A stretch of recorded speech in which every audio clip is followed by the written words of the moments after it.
next episode of Perspectives with Jeremiah Stephenson. This is your host, Jeremiah Stephenson, and I have the wonderful actress, Gabrielle Byndloss. Hello! How are you doing today? I'm good. Awesome. Thank you for joining us on the podcast. Of course, thanks for having me. This is my Monday off. Woohoo! So it's really nice to have freedom on Monday. Mm-hmm. Not and that it's anything's sunny bad. outside, It's super too. sunny. It's really nice. I feel like I should go on a hike, but I'm going to go out to the local tonight and dance. There you go. So, yeah. How are you doing today? What's up? I'm good. I'm a little sleepy, but I'm Okay. good. And then I'm going to take my dog on a walk later. Very nice. It's a good day. What type of dog do you have? Oh, he's a mutt. He's a mutt? Yeah, he's that puppy. So my brother called me. He's like, I found the dog that's yours. And I'm like, okay. So I show up at the place. Okay. All these puppies at the very front of each crate. You know, like, pick me, pick me, pick me. All these people have these puppies out hanging out. My dog, his name is Charlie, is in the back corner looking at people like, wait, can you curse on this? Should I not curse? Yo, no, you can actually say whatever you want to. Okay, yeah, sweet. hell yeah, hell yeah. Okay, I just realized that before I cursed because I've got such a potty mouth. Like, oh shit, can I curse? It's all good. No, absolutely, yeah. This is free form. Me and one other guest, we were talking about something. He was just like, and then he's like, looked at me. I was like, dude, it's whatever. You're good. Okay, yeah, cool. So my dog is in the very back corner being like, look, if you want to pick me, great. If not, don't fuck with me. He's just like straight chilling. Nice. He's not begging for anything or anything else. My brother walks up. He's like, that dog, the one that I gave zero fucks about what other people think. I was like, yeah, I'll Nice. get that dog. I love it. That's He's great. an awesome dog. Awesome. We're going to jump into it because I always try and like pad like the actual podcast with like, here's some getting into it. And I'm like, no, we're just going to jump into it. Cool. So, Gabrielle, who are you and what is your story? Whoa. Yeah. Oh, okay. Well, I'm an actress Hi. here in Atlanta. I'm also a person, which I think is the biggest thing to tell people because when anybody hears of actress, you think one certain thing. But I'm a human. Yes. Let's see. What's my story? You can start. God. I always like When I to was start born? with like Oh, your no, parents. No, your parents, like where you were born, like kind of how that created you into who you are today. Oh, wow. Yeah. Okay, so I was born in California, but we moved here when I was like 8 or 9 years old because my family, they both work for IBM. Okay. And so they moved him to Atlanta. So I've been here ever since then. And we moved into I'm just going to throw that race card right out there. Hey, no, go ahead. Go ahead. Into a predominantly white area. And by predominantly, I mean like we were the only black people there. Yeah. And not a lot of people know that we're black as well, right? Because it's like you see me and you're like, I think she's black. Her hair makes her look like she's black, but I'm not sure. But I'm not sure. She's Yeah. exotic. Yeah, she's exotic. Maybe she's from somewhere else. She's not from here. No, we're from here. So we moved into Ackworth, Georgia. Ooh, what? Yeah, Yeah. I know. Last guy I had up here, he lives in Ackworth. Yeah. No way. Yes, I lived up there for like 3 months when I first moved down here. It's so far Or up away. here. Yeah. It's so far It's away. not. It's like an hour. That's No, an it's hour so far drive. away. Okay, I'll let you have that. Continue.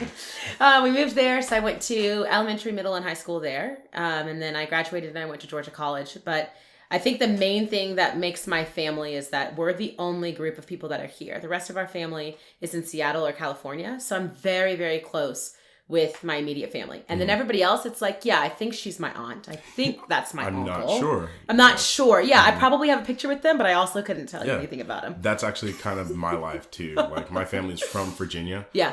Portsmouth, North Carolina. Wow, that's a whole nother state. Portsmouth, Virginia, Chesapeake. There's Norfolk, like that whole area. We moved down to Jacksonville, Florida when I was like 1 year old. Oh. So then we moved from Jacksonville to Brunswick, and then that's an hour above Jacksonville. So it's like a 10-hour drive, and I don't see them as often. Yeah, So exactly. my dad knows like who all the aunts and uncles are, and our family up there is like super, super close, and I feel kind of detached from them a little bit because I didn't grow up around all of them. So I don't know like all the stories and so forth and so forth. But like it's still, I get that. I really get that. Yeah, and I think it's hard because my dad, he grew up in Compton. That's where my dad, like, completely lived his entire life. And my mom grew up in Seattle, Washington. So they're from two different realms of the world. But they both decided that the way that they're going to, like, have their kids be raised is to know that they're black until their age of 16. And then at 16, they let us know that we actually aren't 100% black. Really? So you can imagine how much your world is rocked. Yeah. That's awesome. And I think it was because, like, early 90s, especially moving to somewhere like Ackworth, Georgia, people weren't, like, used to black people at all, and then they weren't used to people that look like us.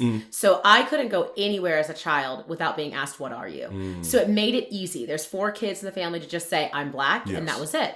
But I grew up constantly being questioned about my identity because it didn't make sense to people. Right. And then I'm sure everybody's already heard this at some point in their life of like, oh, she's in high school, but she's an Oreo. You know, she's black on the outside, white on the inside. Yes. Or, you know, the black girls, I never was black enough to hang out with them. But the white girls would like condone me. But then if I spoke my mind, it was like, ooh, why is she so mad all the time? Lower your voice. Stop being loud. Exactly. Yes. So I've spent my entire life being like, okay, the only person that you really have is, you know, your family and your people, but you really only have you. Yes. But it's been amazing because that's the reason why I can do something like acting and walk in and walk out of a room and be like, yeah, I mean, it's whatever. Like, absolutely. You know, nobody really cares. Honestly, nobody really cares what you are, what you're doing. Right. It's just because they want to know. Yes. So, that's probably me in a nutshell. I did competition cheerleading for a long time, and then I quit that and did theater. And then once I did theater, I was out. But I always used to be like throwing the biggest temper tantrums in the world. My family used to clap at the middle of my tantrums and be like, and the Academy Award goes to... My mom used to do that to my sister. She used to do that all the time. Exactly. She would either do that or she'd be like, hey, we're going to send you to clown college. Yeah, exactly. Like, so there you go. Yeah, you're just like all over you just like to perform for everybody. Just like do your thing.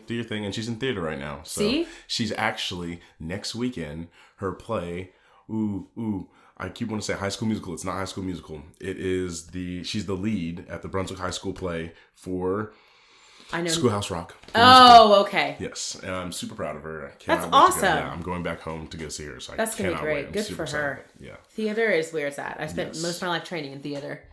So, what was your teen years like after being told by your parents that you weren't just black? What did that look like for you? It was hard. I don't think I realized it was hard when I was going through it, but it was hard looking back. I never really had a group of friends. I spent freshman and sophomore year in the bathroom eating lunch and every single time because I just didn't have any friends. Yeah. But that's why I did cheerleading because it was like the cool thing to do. All the cool kids did it, but you still never fit in. And then once I got into my junior year, I decided to go into theater, and that's where I felt like I really met my like realm of people. But I did. I was on homecoming court junior and senior year as a joke. Like it was literally. Yeah. It wasn't like, oh, Gabrielle, let's nominate her. It was like, wouldn't it be funny if we nominated that Gabrielle girl? Really? And then like my high school boyfriend was just a fucking douche, and he like left me on homecoming court. I walked by myself, and it's like, not only do I have all these bitches making fun of me, but now I have nobody to walk down the thing with. So it was rough. And like I say that now, and a lot of people are like, holy shit, you're high crazy. school. Yeah, it is. And it prepped me for, you know, who you are today. Yeah, exactly. So it's a part of my story, but I tell everybody I went to college to meet my best friend. Like I had one friend from 4th grade that was like my good friend throughout the entire time. Very nice. And then when I went to college, I went to college and paid money to get a bachelor's degree in theater because that sounds like a good amount of money to spend. Makes sense for theater, yes. Yes, so I say that I met my best friend because I did. And I have like a good group of 4 or 5 girlfriends from that time. Okay. But that's it. Like I don't have a lot of friends because I learned that girls can be mean and malicious and they really can like, you know, twist and turn. But it's a valuable lesson to learn. Like my going back to it's your handful. Yes. My friend Nick, he always talks about having your handful of friends. And I'm someone who I'm so outgoing that I know a bunch of people. Yes. And I've had to learn. I have all my guy friends that are like my brothers. They're like, I call them my brothers. Then I have my friends, and then I have my acquaintances. Yes. And everybody's on different onions. Yes. And absolutely. Yeah, and I think the bigger thing of that is like if you have 3 rings, there's the people that you talk to at all times. There's the people you check up on very rarely, and then there's the other people that you just walk into and you say hey, and that's okay. Yes. You don't have to reach out to them. But that was the biggest lesson I think I've probably learned in my whole life is like you actually don't have to have a whole bunch of friends and you don't have to feel guilty about it. My boyfriend is like a social butterfly, and it's taken him a long time to be like, oh, we don't have to go to those people's wedding. I'm like, no, oh my God, you don't have to fucking go. Like your world is rocked. Like, I just went home recently this past weekend for a wedding, and I was hanging out with one of my friends, and she and I were walking through the mall, and I used to work there. I know everybody in Brunswick, Georgia. Ugh, so when I was younger, I know it's a lot of people. So when I was younger, we would all be hanging out, and like people would walk up and be like, "Hey," and I'd start holding conversations with them. And now I'm older, I'm just like, "Fuck off." Yeah. So like, not talk to you. I'll literally just be like, "Hey, how's it going? I'm in Atlanta now. Cool, bye." Yeah. And I like these people, but it's also like I have so much. I don't have as much time being there in Atlanta or in Brunswick anymore that I have to like be very selective of like who am I going to see, how long I'm going to spend with you, and then go from there. Yeah, so. I mean, and I'm also a yoga teacher, and I believe a lot in yoga philosophy. I've been doing it for about 8 years of my life. And everything is energy. Every single thing is energy. And you're either with people that are giving you energy or taking away your energy. Yes. Typically that outside layer of people are going to be taking away your energy. So it's not to be like, okay, I'm not going to talk to you. Bye. Get away. Like, don't acknowledge me. But it's simple as, hey, how are you? Good. Let's play that, upfront conversation and then let's walk away. That cordialness. Yeah. Because then it's actually taking your energy away. And the goal, you're from both people. It's a two-sided thing. Like you're taking their energy, they're taking yours. The goal of life, right, is to live on that higher frequency of energy so that you're just happy. And so you don't want to like sway from that at all. And I have found that the people that make me the happiest are the handful of people. Yes. Plus it's like, what's that thing? It's like either three, you're the sum of like the 3 to 5 people you hang out with every single day. Ooh. That's what I've always heard. It's like, you're the I can't remember if it's 3 or 5, but like you take a look at your people, the 5 people that you hang out with the most, you are the sum of those people. Because you take the best qualities of each one, right? Yeah. So if I only get 5, like they're gonna be some badass girls. Yeah. You gotta be selective. You really do. You've got to be selective, and it's not to be harsh or anything else, but it's just like you just got to live your life. Yeah, it's knowing who you are and what you're here to do and what you're meant to be, and how do you help me accomplish those things. Yeah, and it needs to be that way for both people. It's not just I'm using you to get what I need. It's like we need to be able to use each other as organisms to create a better and bigger thing. Yep. Wow, I feel like that was crazy. Welcome to I'm a yoga instructor. What? You do what? Huh? Like one of these. Exactly. I will literally be talking and I'll just like get things and it's like, oh, this sounds cool, and then it's like, oh wow, that's kind of profound. But I don't like to think I'm a profound person because I will literally 2 sentences later say some fuck shit. Like, but maybe that's what makes you profound. Maybe the people that are like ignorant about it are the ones that are only sitting at profound like all the time. Yeah. But the people that can drop up and down, like those are the people that actually matter. We actually know how to appreciate life. So, what did college look like for you? What was that experience? Oh, college. Well, college was good as far as theater because you learned like, okay, every single evening from 6 until 10, you're going to be rehearsing. So I learned like the craft, I think, because in high school, it's like drama club. This is fun. Let's do what we want to do. Yes. I learned that you can't just do one thing. Like, you have to be able to build a set and also change lights and do sound design. I learned the art of auditioning and being able to walk away from it. Yes. But college was good. The freshman year was hard because I had found my one best friend, but then what happens when that best friend goes home? What do I do? Exactly. What do I do? Exactly. Or heaven forbid, she gets cast in the show that you're doing sound design for. Well, you meet at 2 different times. Yeah. So freshman year was a little tricky, but then once sophomore year hit, we moved into a house that we stayed in for 3 years. Okay. And it was amazing. I mean, it was a really good time as far as friends went and learning the basics of theater. But the college that I went to, I think a lot of times, I'll speak from my perspective. The people that taught me theater, were ones who weren't able to accomplish the dreams that they wanted to achieve. And that was so well... I became so aware of it the second I surpassed their talent. Yeah. The second it was like, okay, cool, now you're going to do more than I was able to do. So my senior year, we had to do like a senior project. I pushed for mine to be acting and film. And they were like, no, we can't do acting and film. We don't have a film program here. We're only theater. They're very uppity about that. Yeah. Like, film is for the people that don't really act. Theater is for the true professionals. Yeah. So they wouldn't let me do that. And then, so I ended up doing one it was called the 8 Stages of Depression because I'm actually clinically bipolar. Okay. So I've struggled a lot with that. And I was spending a lot of time in that depression cycle, trying to like figure out what medicines I needed to use and everything else. So I was like, you know what? If you won't let me do film, I'm going to do something more controversial. Let's talk about depression. Okay. So I did a whole show on it. And they railed it. They told me that they were going to flunk me. I wasn't going to be able to finish my senior year out. It's a whole hour conversation. All of them around a table telling me all the things that I did bad. Lots of you think you're too good for this industry. Right. You're not going to make it. Just pushing you down stuff. But since I had gone through high school, I was like, yo, whatever you want to say. I want to. It doesn't matter. It honestly doesn't. You're not going to be the one that's going to get me into movies, so I don't really care. So it was a whole thing. I left. I had to start redoing my project. In the middle of redoing it, I got a message from the department head. And she was like, come back to my office. So I came back. This is a couple days later. And she was like, we just wanted to let you know that we are very disappointed in you choosing something like depression to do your show on, in the way that you presented it. However, We're not going to flunk you. That part was a test to prepare you for the real world, so you knew what rejection was going to do. Okay. Yeah, so she was basically like, everything we said about you was true. We do feel that. Yes. But we're not going to flunk you. You're good. Mm-hmm. And then, like, in the middle of that, I just remember her saying her whole entire speech as to why she did it. And then I started crying. And it takes a lot for me to cry, but I think I had, like, bottled up all that emotion. And I didn't really have any words to say, which is a surprise. Like, normally, if you're going to come at me, like, get ready. Because I can just come right back at you as well. And all I said to her was, like, that's one of the most disrespectful things anybody's ever done. And I've been disrespected a lot in my life. But make no mistake that, like, my name will be on big time screens, and you're gonna regret this conversation. And in that moment, I like got up to leave, and my best friend opened the door. Have you ever seen Pretty Woman? I've not. Oh, what? I've not. Okay, so pause. Yes. Watch Pretty Woman. Okay.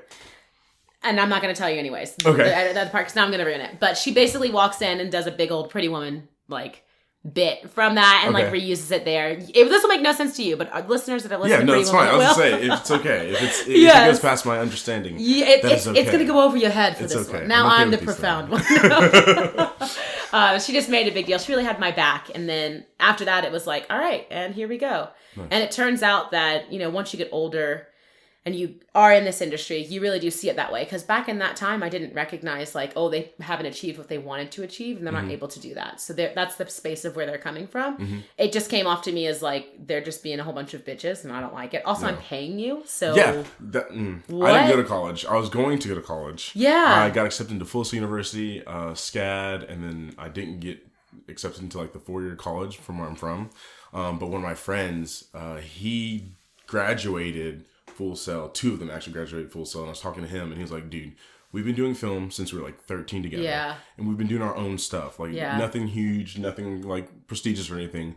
But I did my 4 years there, and I'm working at Waffle House back here in Brunswick. They did not help me. They maybe got my hands on like actual official cameras and things like that. But you and I are people that have learned how to do things on our own and like learn how to like just do stuff. Yeah. Do not do that. And I was like, okay. I don't think it's worth it, to be honest. I think I could have put the 40 grand that I spent towards 40 grand in acting classes and learned more. But everybody's got a path, right? Yes. And you have no idea where it's going to come through. I would not have had the people in my life that I have. I wouldn't have had my 5 people. I would have had 1 had I not gone. I also wouldn't have met my boyfriend. Like there's so many things in my life, but I didn't go to school for that degree. Yeah, I paid $40,000 to meet people, basically. It's going along a path where there's so many other things that incorporate.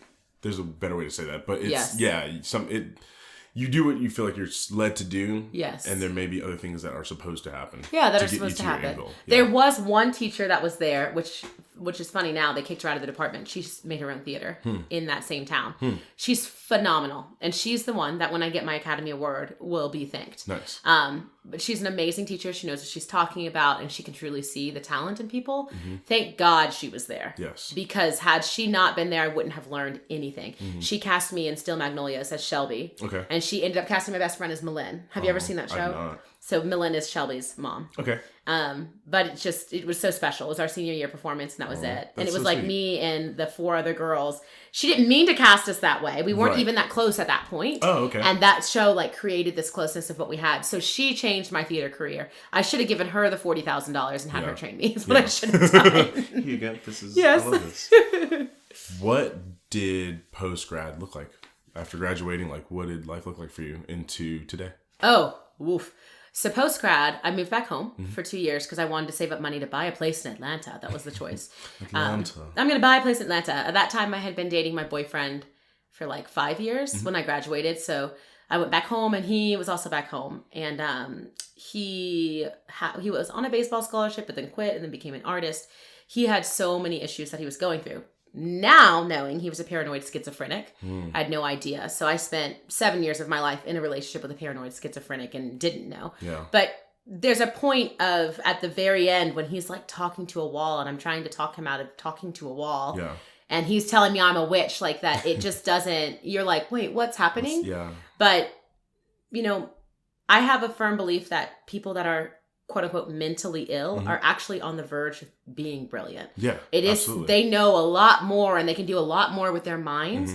And if you actually study being a paranoid schizophrenic, that is exactly what they are. They just don't know what to do with all that information that's going on. I got treasures in my mind. I couldn't open up my own vault. Yes, I can open my own thing. So like this whole like narcissism that comes with them of I am the, like I can do whatever I want to do. I remember him telling me at one point, like, he went on flight to visit Martin Luther King. Like, that's one of the things he said. Yeah. So he had his thing, I had my mental illness, and we were just, like, playing with each other's demons. And it just got really, really bad. And this is the beautiful thing about energy. The energy was so low and so bad that the energy I was getting from, like, the rest of the world was coming in so much higher that it pushed me away. So in the 2 years of me living at home, I had no idea this is what was happening. I had left the job that I had back at home to go start a new career.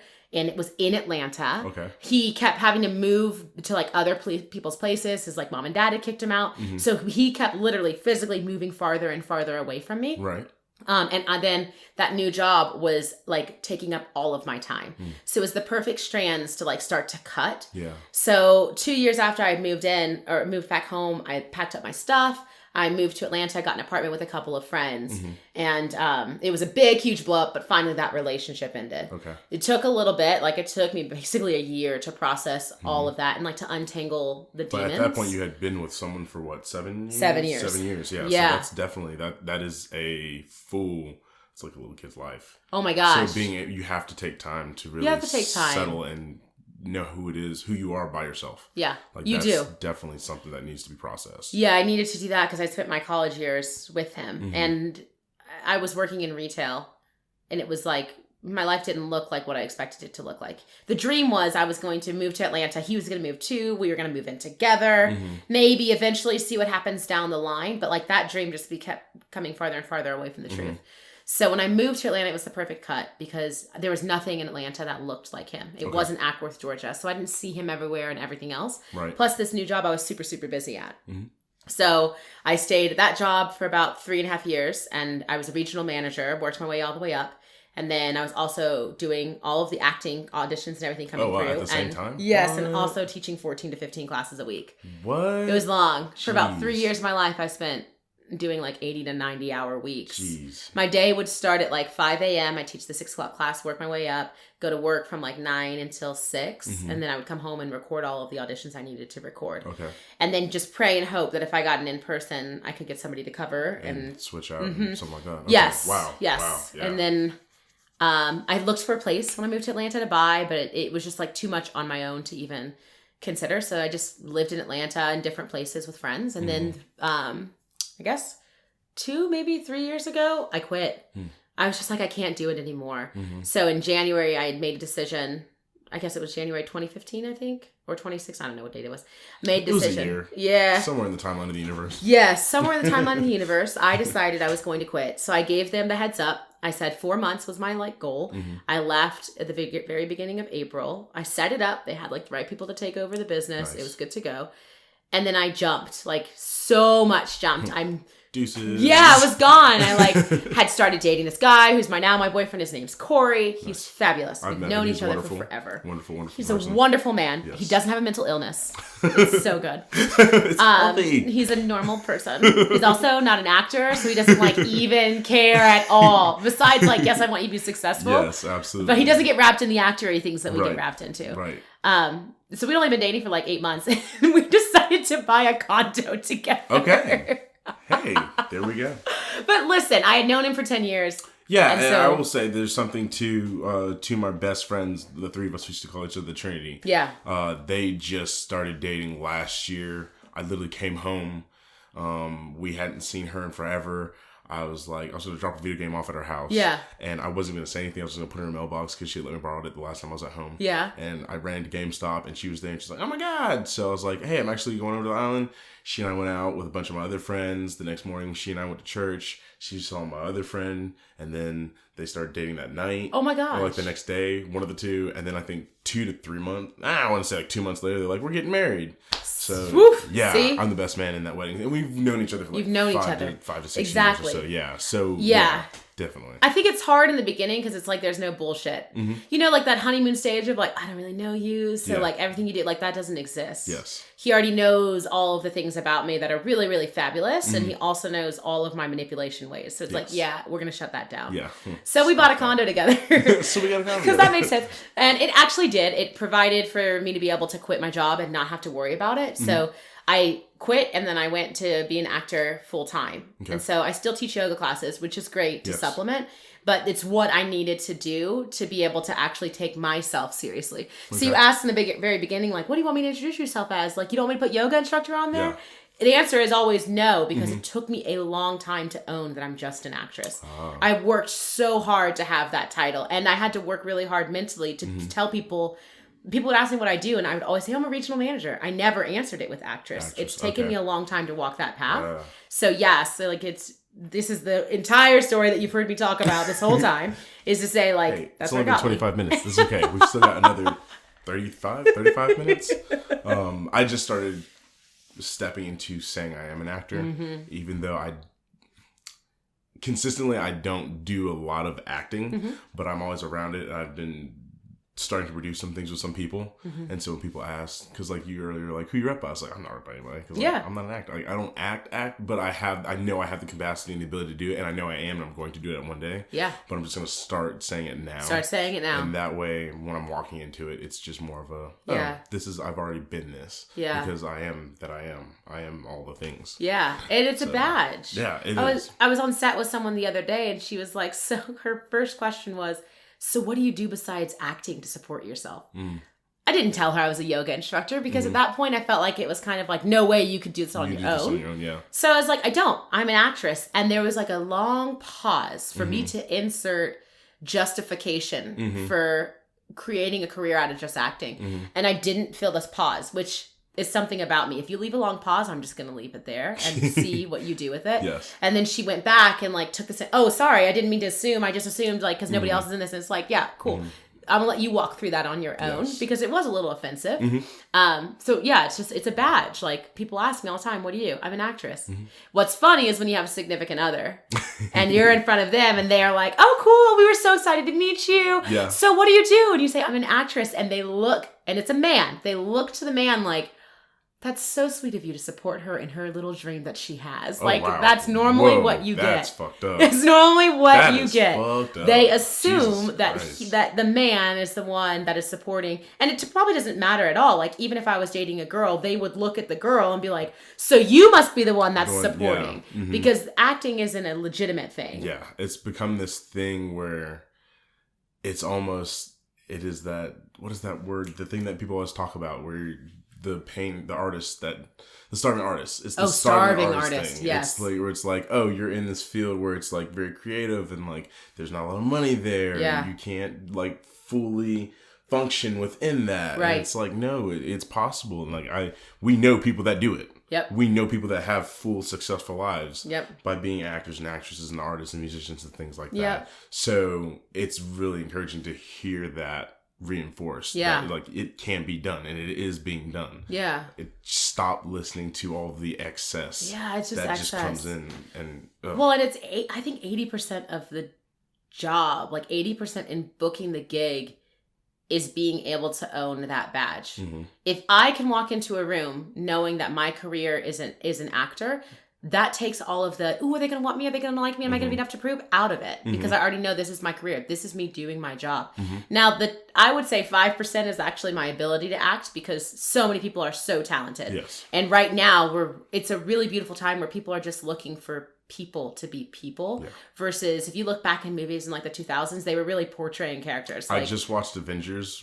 The first one, the other day, and I was like, "Ooh, this is like really campy." Yes, and it wasn't supposed to be. That's like, the exact word. That was like what 8 years ago. Yes, it was super campy, and I was every year it gets better and better. But even if you go back to like the stuff that we watched, like even the TV shows, like In Living Color, Fresh Prince of Bel-Air, those shows were characters, is what you were playing. Now they're looking for humans to play humans. So it really is 5%, as long as you can emote and you can showcase that to a camera. Then the other 15% is like, whatever they're looking for. It's like, what does the client want? What does the agency want? What does the client, agency, and the director want? Right. It's like, so if you look into it, and you're like, I literally am in control of 5% of me booking this role. Absolutely. then it's like, dude. And if more people knew that, I feel like they could go in more confident. Yes. But it starts with, I'm an actor. Yeah. It starts with you saying that to yourself, even though your brain calls bullshit on it, but you still consistently choose to say it, you know? Yeah, absolutely. Ooh, this is so good. So I'm going to step back again. Okay. This is a question I usually ask most people. I ask everybody.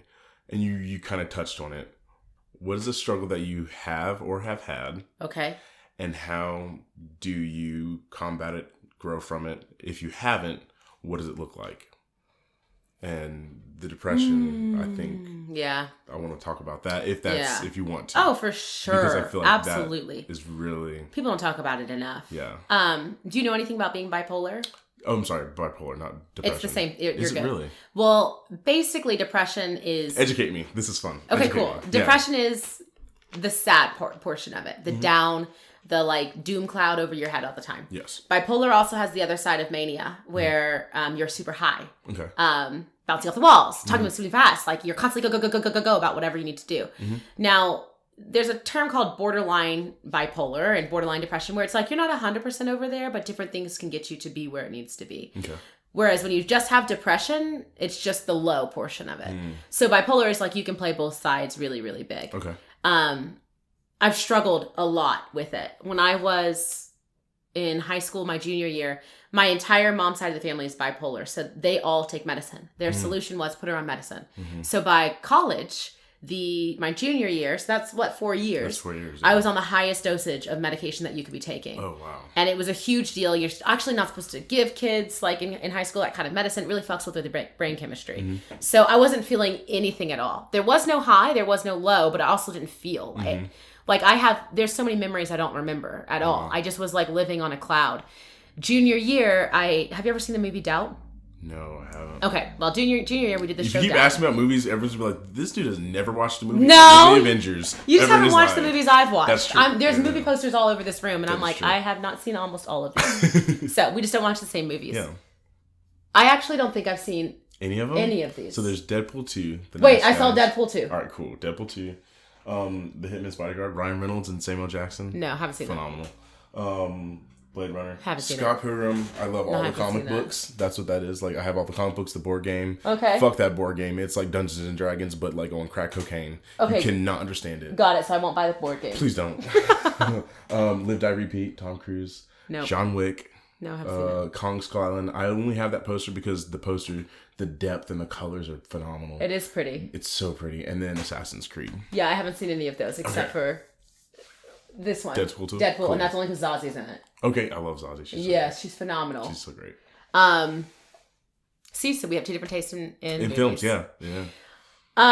So we did Doubt. Okay. And I portrayed the character of the mother at the very end when she comes in and figures out, I don't want to ruin anything, but she's a very intense character. She has a lot of emotions. When you're on medication, you don't feel any of those emotions. So I decided, now I'm also an Aries, so we're a fire sign. Yes. Very, very passionate people and very headstrong people. Okay. I decided, fuck these meds, and I threw them all down the toilet. Really? You're not supposed to do that Right. on any type of medication. Right. Especially you when didn't you're even at the highest. You just like cut. No, I cut turkey. them. I threw them all down the toilet. Okay. Yeah. So there's 4 days of my life that my best friend calls the dark period. I don't remember anything that happens during it. I completely blacked it out. I just remember 4 days later waking up in a therapist's office, trying to figure out how to put pieces back together. And so I finished out the rest of my my college career with that whole experience and everything else. I was really, really low, but I had that boyfriend, and that's when he started to get into his schizophrenia. So that's what I mean by demons were playing well with demons. Like I was able to function without medicine, but only in the depression side. So he was like talking to a wall, and I'm like crying at the wall all the time is what the relationship looked like. And then I have so many certifications, like physical fitness ones. So I started looking into that. I started looking into what the effects of endorphins and moving your body can do. And I read something that said like an hour of cardio a day can be the same as one Zoloft pill. Really? Yeah. So I was like, well, hell, I guess I'll give that a shot. I killed myself working out all the time, trying to get rid of what the fuck was going on in my brain. Yes. Ended up leading me into a yoga studio. And at that yoga studio, the teacher said at the very end, yoga's cheaper than therapy. I was like, oh my God. Bam. I am too scared to see a therapist because I don't want to. So maybe I'll try yoga. Yeah. Yoga is what kept me off of the medication because Gotcha. I've learned how to shift energy in your body. Yoga doesn't fix it, but it moves it. And then you get to choose what you do with the energy. So I'm more level-headed now.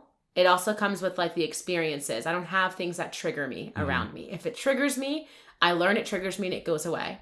I've learned ways to process how things are happening and what I need to do for it. Like a sacred space. My condo is a sacred space. I sage it before people come and leave.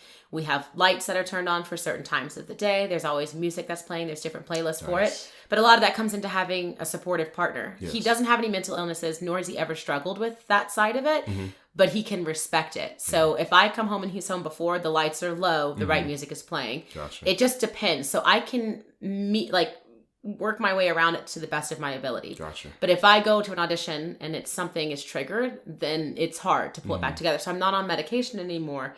I say all of that to say I kind of blocked that portion out. So where I'm at right now is trying to open that door without getting sucked back in because there's a benefit in it from the creative perspective of being able to tap on that side. Yes. When you're bipolar, you feel things a lot more than other people feel things, which can be a really good blessing when you're acting. And if I open that door, I can get pulled through really fast and maybe not come back out. And I don't want to feel that ever again. Yes. How is that process look like for you? What do you think it looks like? I'm trying to figure that out. Yeah. There's been some scripts and auditions that I've gotten and I can just feel the wall is up and I'm like, this wall isn't coming down anytime soon. And I don't think it's supposed to. So then I have to go to the audition knowing that it's not going to be my all and that's okay. And then there's the other side of like working with my therapist through dreams and stuff that's bringing up memories. And it's this whole idea of talk therapy that you can talk through the memories, you can talk through what happened, what they mean to you and everything else. And that can help put them into like the right bucket. Gotcha. She says that you're making, I call it the black hole is what my bipolar is. She says you're making a fence around it. Okay. You're trying to make all of these different experiences around it so that you can keep yourself from jumping in. But you can look into the But you can still, and if I wasn't an actor, the fence would be fine. I could just continue to move. But I can't have the fence all the time. What I'm working on is trying to figure out how I can remove one peg from the fence and get in just a little bit, maybe 2 or 3 if I need them, and still be able to put them back up. Gotcha. I haven't figured that out, but I also believe that I'm not going to get anything I can't handle. So it might just be because I'm not ready to handle it. I've been listening to a clinical psychologist, and it kind of reminded me of talking about how the human experience is we all, and I always talk about this, the duality of the human being, how we can create so many great things, but we're also capable of doing these terrible things. Yeah. It's finding the monster, whatever the monster is for you or for me, finding that monster within yourself and learning how to tame it and control it so that you can choose how to better your life, or if you want to live on not the nihilist side, but like if you want to live on that side of like just hell, if you want to create that just hell for anybody or yourself, but learning how to come to grips with it, like facing the demon within inside of you so that you can control it, because there are things that it has that can help you do so many other things. Yeah. So, yeah. Well, I mean, as an artist, there's something wrong with everybody. Yeah, no, absolutely. Mine's just called bipolar. Yours is called something different. Yeah, but that's the reason, why we're artists, is because we have that ability. And if we get to a point where we can actually freely talk about it, there's so much constructive criticism and just we talked about it earlier. I like talking to people out loud, so that reinforces and helps me think about what I'm saying, so you can create better thoughts and ideas and go forward from there. So if we have the ability to have these open conversations, we can create better ideals for ourselves and help heal ourselves from just conversations and from learning from each other, because my experience is completely different from yours, but there may be something that I think is something as small and trivial, but to you it's a huge thing that's like, oh my gosh, it sparks off this whole thought and this process that helps me get to another place. And that's why I do this podcast. Yeah. Because there's so many other people that are dealing with things like bipolar and dissociations and like all these different things, because if you talk about your process of finding healing, someone else might be like, oh, I've not looked into that. Yeah. Like, this may be something that might help me. Or, oh, I've never thought of it that way. It just opens up the door to get your mind going. Yeah. So I agree with you. And I think that the more that we talk about it, the more people feel safer delving into their issues of what they have. Especially if you want to be some type of an artist, you have to be willing to get really, really close to the edge. Maybe you fall off a couple times, but that's where your key group of people come in handy, right? Because they're waiting at the bottom with a little safety net that pushes you right back up, gets you back on the thing. So that's, it's about, wow, I just realized that. My life has literally been about getting a diagnosis, having nothing, finding the safety net, and then realizing that there's a cliff to fall off of, falling off of it, being pushed back up, and now I'm deciding on how to fall back off of it, but by my choice, not by the other thing. And this time you can take a bungee cord with you. Yeah, exactly. Maybe, exactly. I'm like, yo, I know you got me, guys, but also I got a bungee cord, so I'm good. So we're going to jump in. I'll be back in like a day and a half. Exactly. Just want to check this out. Yeah. I know this can help me. We'll if you don't see the cord pulling back up, can you come back down and get me? Get me in like 2 minutes. You have to. Exactly. Oh my God. That was wonderful. Good. That was so great. What's something that's been on your mind recently, or something you want to share with more people, or get out there into the world? Okay. I feel like this whole podcast is going to be about acting. That's fine. No, it's totally fine. Okay. Like, it's whoever I'm talking to. Like, one day I'll have an actress, one day I'll have a musician, one day I'll have a photographer. Like, it's whatever you want to talk about. Just goes wherever. It's just, I asked for you to be on the podcast. Okay. What do you want to share? Okay. You tell me. Okay, so, and I think this will be good, being as though, wait, do people know what you do? I don't know. You can say it. You can say it. It doesn't matter. I don't mind. Okay. It doesn't matter to me. Being as though you work at Stillwell Casting, so you'll be able to give insight on this as well. I had somebody on set the other day ask me, he said, do you feel like being light-skinned is putting you into a place where they can't actually cast you for any roles? I was like, well, talk to me a little bit more about that. He said that he's been experiencing and I mean, it's energy, right? The people you're hanging out with. Yeah. He's been experiencing that if they want African-American, they want African-American. They don't want somebody that looks in between or anything other than African-American. They want Asian. They want Asian. Yeah. Yeah, exactly. They want white. They want white. Like, that's all that they want. And he was coming from a space of, he's heard that because I don't know, like, that's just what they're looking for because they're trying to bring diversity in. And if they're going to bring diversity in, they want to make sure they bring 100% what that is. And have I experienced that? My response was no, I haven't experienced that. But I think it's important because about like 4 years ago, I've been doing this in Atlanta market since 2012 is when I signed for my agency. When I first signed, my hair was never naturally curly. It was always straight. What? It was. I can't imagine you. Oh my God. Sarah said this the other day. Look, I'm about to pull up a picture. Sarah said this the other day, and she's like, I don't know why I've never brought you in for ethnically ambiguous. Like, I never would have thought that. Oh, that is so. I feel like we do like that. I would bring you in for ethnically ambiguous all the time. That is so funny. What in the world? Here, I just posted a birthday picture with my straight hair. I'm slightly scared. Oh my God. Totally different person. Yes, I know.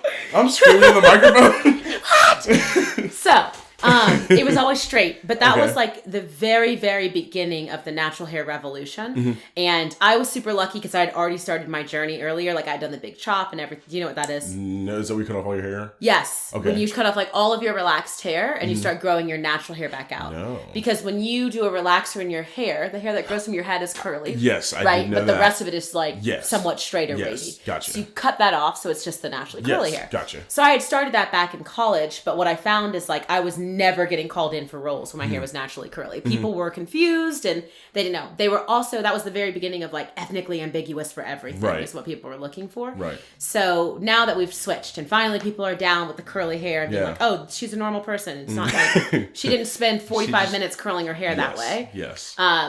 It's different. So like my hair is never straight unless if I just want to wear it straight. So I had told him that I spent so long in the ethnically ambiguous category. I've spent my entire life in that category. And to be able to say that I am African American is a really big deal to me. Yes. So I'm thrilled if that's the way that casting is going because it seems like the ethnically ambiguous category was, hopefully I don't get hit in the face for saying this, But was the Let's Make America okay with seeing people that are kind of black, but not fully black, so that they still feel like they can relate to this ad or they can relate to this show. So I'm thrilled that, you know, people like Viola Davis are hosting and running shows and we're seeing actual women, powerful women with dark skin that are leading roles of things. So to say, like, do you feel like it's holding you back? No. I mean, I think there's a place for everybody, and I also haven't seen that. But if that's the way that we're going, fabulous. How do you feel about I feel like I got lost. What is his question? Because I started to get annoyed with his question. I'm so sorry. No, it was like... his question to me. God, it just makes me think of this specific person. Jesus, I want to punch him. So what is his question? Well, and just to his... You feel the way you feel of the people the 5 people you surround yourself around. So if you surround yourself with that's all you're going to feel. Yes, absolutely. Though it's an ignorant question, it still has value. Yes, it does. Yes. So the question was, do you feel that because you're light skinned, you're not getting roles as much because they're looking for people that are 100% what they are, not the people that are mixed? I wouldn't say that at all. I don't think that either. I wouldn't say that at all. And how do you feel about that?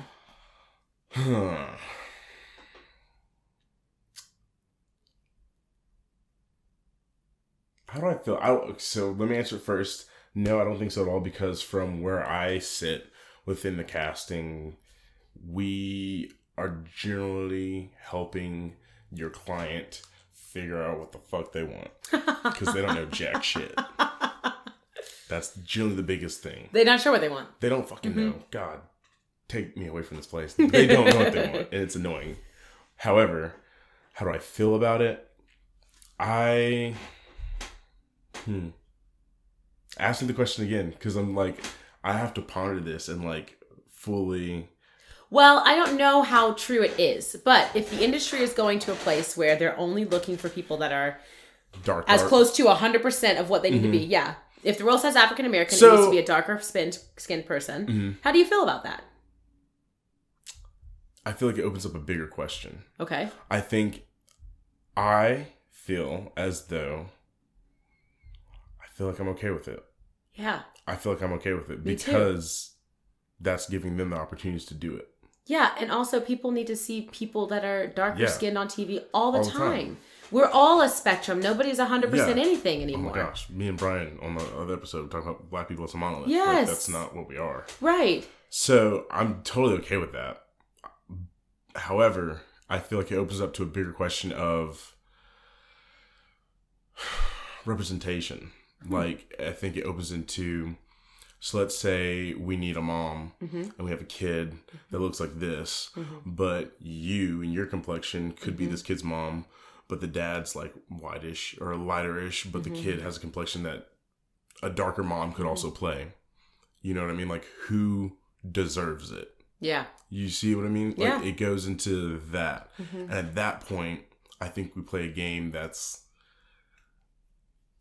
I don't know, I want to say scary, because at that point, we surpass talent and ability, and we're looking at, I don't know, that scares me a little bit, because we're looking at, like, what are we saying outside of what we need for just the role, you know what I mean?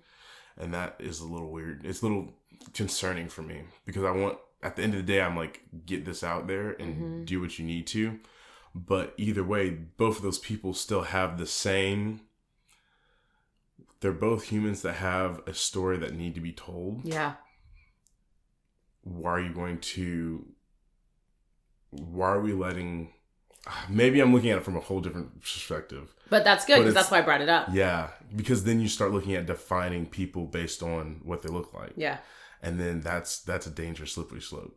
And I think that was more so maybe where he was coming from. I don't think he had gotten to that level yet of, like, maybe that's why it was making him upset, was like defining people based off of it's still defining people based off their skin color, which is what we're trying to get away from. But we live in the most, like, this industry that we work in is the most, not degrading, what's the word? I don't want to say prejudice. Yes. Okay. Yes. The industry that we work in is the most prejudiced industry. And I don't mean that in a bad way, if that makes sense. Do you understand what I'm saying? Because of, so I'm looking at, step back to the business side. if we're like, this is the market we're sending to, we need to have these people that look like these people. Mm-hmm. So we're not going to bring in a white dude to, you know, we're not going to do a commercial for Haiti kids and like have white kids running around. Mm-hmm. So that makes no sense. Mm-hmm. So in that sense, we're going to put a casting out that's not prejudiced towards, or that is going to be prejudiced towards. Yeah. White people. White people. Yeah. So, but that comes with the territory.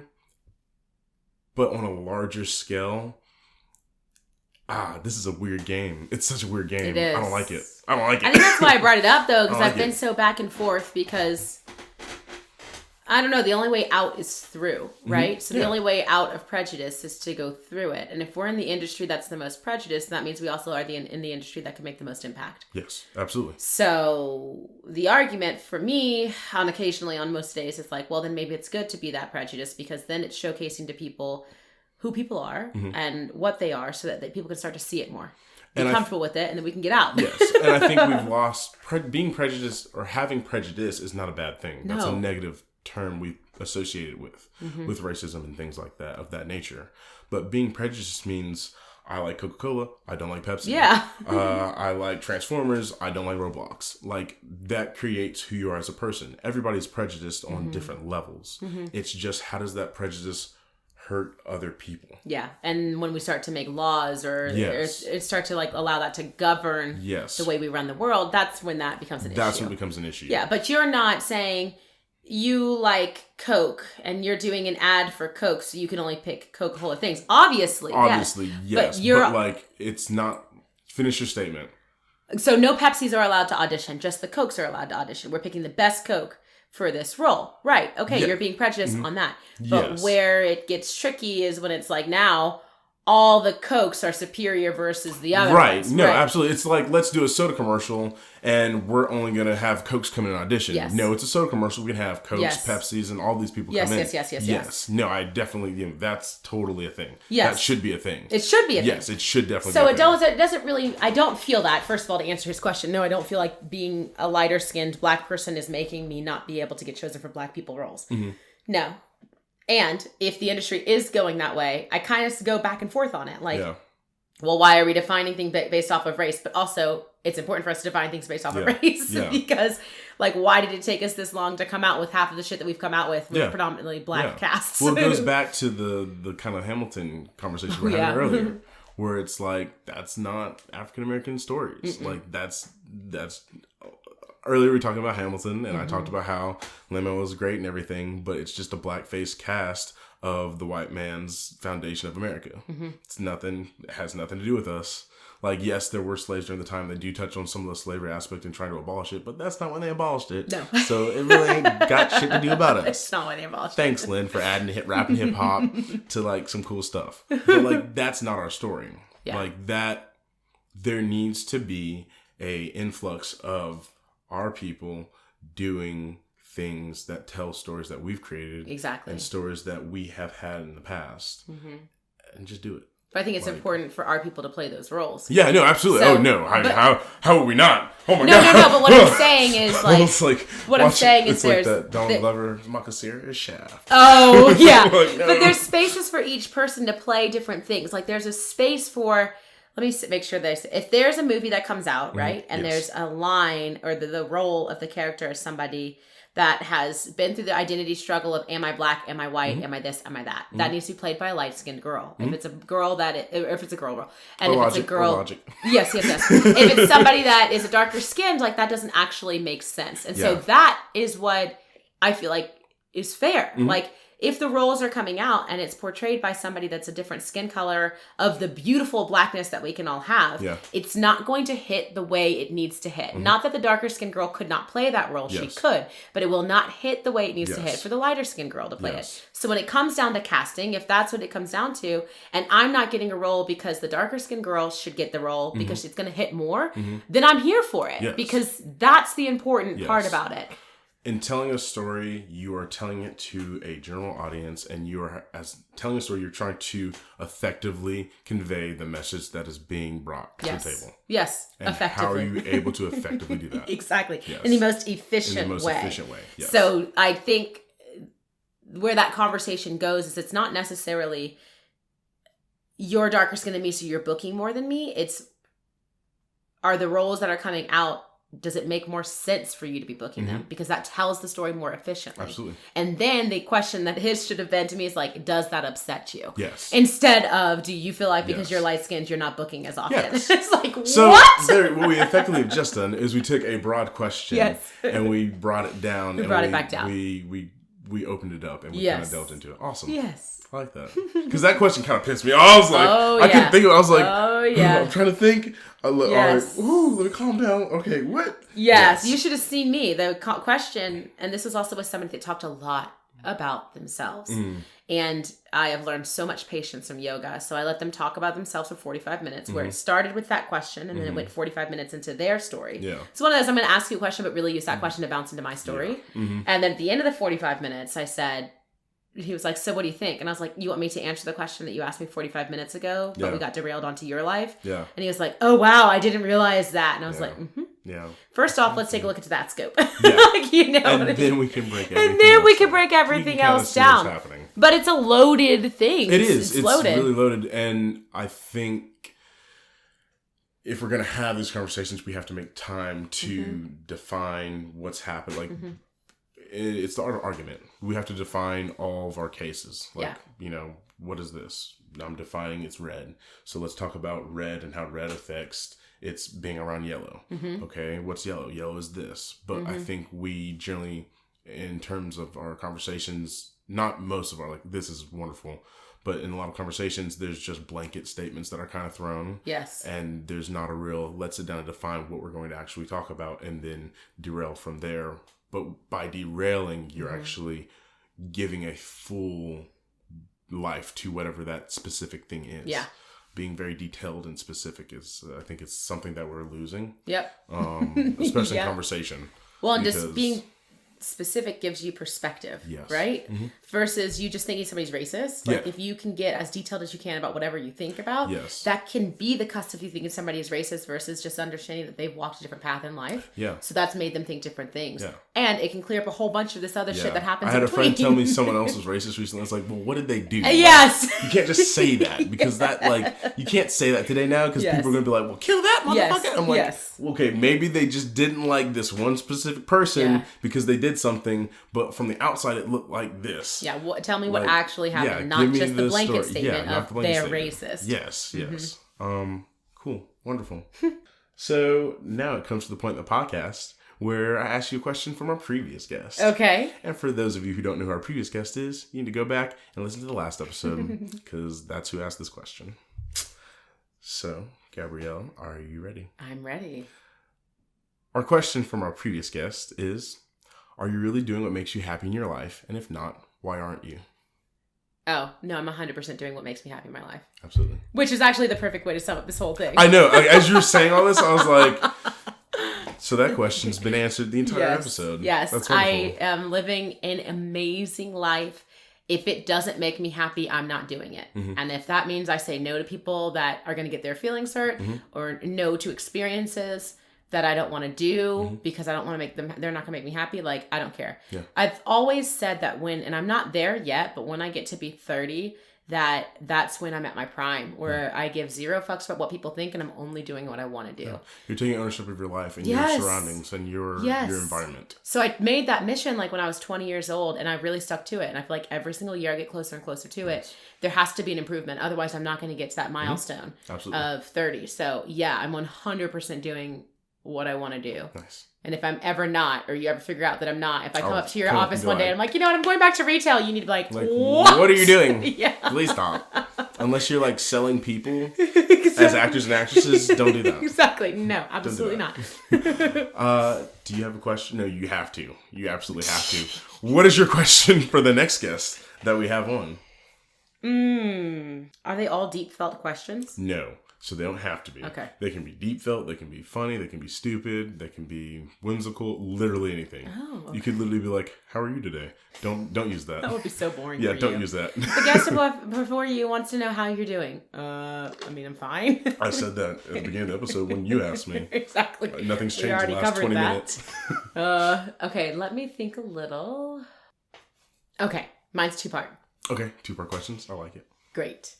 What is your favorite color?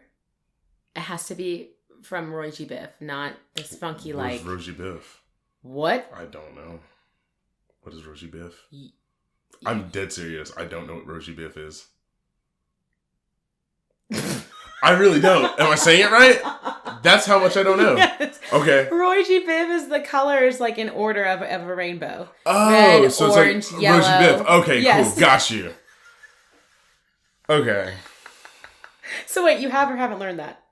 I haven't learned it. Oh. I did a lot of like computer, like now that I hear like Roy G. Biv, like I see it red, now. orange, yellow. I used to do a lot of editing and like Roy G. Biv. Yes, I get it. Blue, now. indigo, violet. Yes. Okay, so we're clear on this. Yes, okay. And I was gonna like whenever I do, if I don't know something, I'll talk about it with the person. Like Brian Ashton Smith he used the word irrevocable.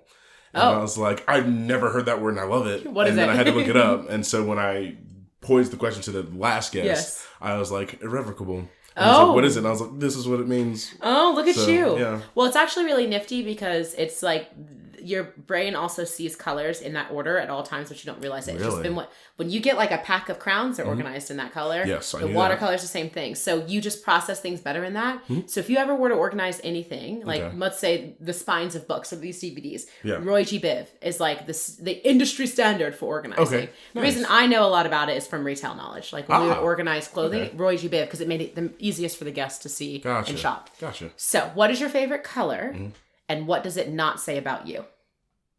What does it not say about you? Okay. Yes. Nice. Great. I like this. It's wonderful. Thank you so much. Thank you. Gabrielle, thank you for joining us today. I'm going to go ahead and close out. My name is Jeremiah. This is Perspectives with Jeremiah Stephenson. You can find me on Instagram at ParkourGeek, ParkourG33K. You can find me on YouTube at A Token's Take, ATOKEN''S And you can also find me on Facebook, but I'm not going to add you if I don't know you. So don't even try it. I should actually probably stop saying that too. But, it's my podcast. Fuck it. I do what I want to. Is there anything you want to plug? Yourself? Anything you've been in recently? Anything you've been on? So now that you've learned how much of a human I am, I'm never going to talk about what I've been in / been on. That's wonderful. Any of that. I'm okay but with I will plug that's my Instagram because I'm really great. proud of it. Absolutely. It's just Gabrielle Byndloss, which is GABRIELLEBYNDLOSS. And the reason I'm proud of it is because for a long time I didn't want to do any of the Instagram stuff. And then everybody's like, you have to do Instagram because they might be looking at it for followers, whatever. Anywho, my Instagram is just what your podcast is. It's me being me and saying what I want to say. It's become very therapeutic for me. So sometimes there's rants and raves on there. Sometimes it's me in my car recording a music video with my dog. Sometimes it's a yoga practice. So that's the best way to figure out anything that I'm doing or what's happening in my life. Awesomeness. So go follow her, like, subscribe, and rate the podcast. And we'll see you on the next episode. Be love, be life, be.